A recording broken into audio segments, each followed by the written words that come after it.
Sir Edward? Sir. Sir, di ba may client meeting ho kayo ngayon? Oo nga po, Sir Edward. Akala nga po namin mamaya pa po yung uwi niyo eh. Maaga na tapos yung meeting eh. Where's everybody?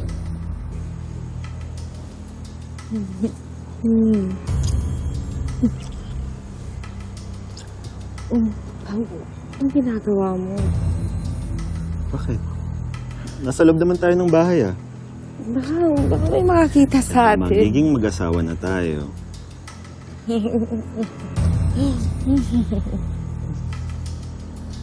Bali yung parents niyo po, nandun po. Nandun lang, sir. Sir, magpahinga muna kayo sa kwarto nyo. Mamaya dadalhan kita ng merienda. Sige na. Bakit parang kinakabahan kayo? May problema ba? Wala po, sir.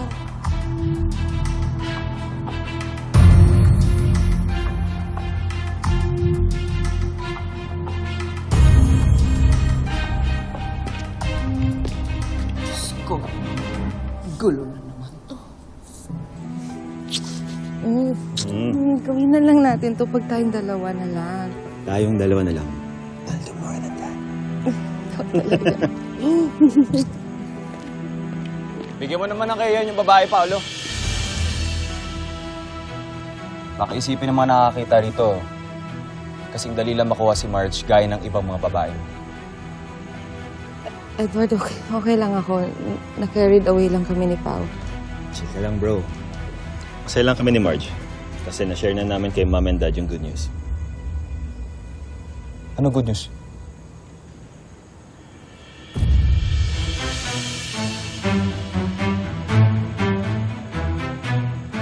Nakapag-desisyon ka na pala. Edward, I'm sorry. Congrats. Edward! Marge, hayaan mo na lang siya. Hindi, Pao. Nakasakit ako ng tao. Kailangan ko siyang makausap.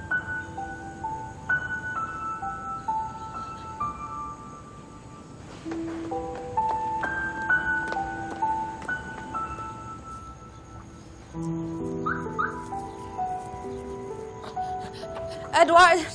Edward, sandali! Sandali! Mag-usap mo naman tayo! Ano?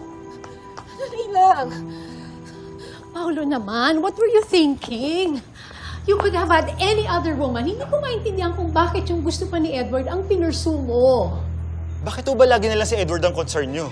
Siya ho yung lagi nyo kinakampihan. At ako nyo rin naman ho ako ah. Paolo, di naman sa kinakampihan ko si Edward, pero he's not like you. Ikaw, mahal ka ng lahat.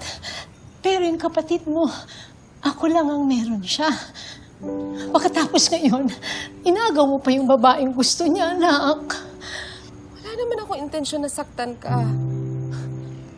Kung ayaw mo ako masaktan, pwede pa magbago ang isip mo. You still have time to back out. Wala ho akong inaagaw sa kanya. Hindi rin naman ho sa kanya si Marge to begin with. But you knew that he liked her first. Opo, alam ko yun. Pero ako ho may ginawa, siya wala. At ako ho yung pinili ni Marge. Winarningan na kita tungkol kay Paolo pero ayaw makinig sa akin. Kapag natuloy ang kasal ninyo, magiging miserable ka. Can't you see this woman is causing a divide in our family? Dahil dyan, hindi ko siya matatanggap. And not meaning to put a curse on you. Pero masasaktan ka lang. And don't tell me I didn't warn you about this. Then my decision is final. Magpapakasal po kami ni Marge. And there's nothing you or Edward can do to stop it.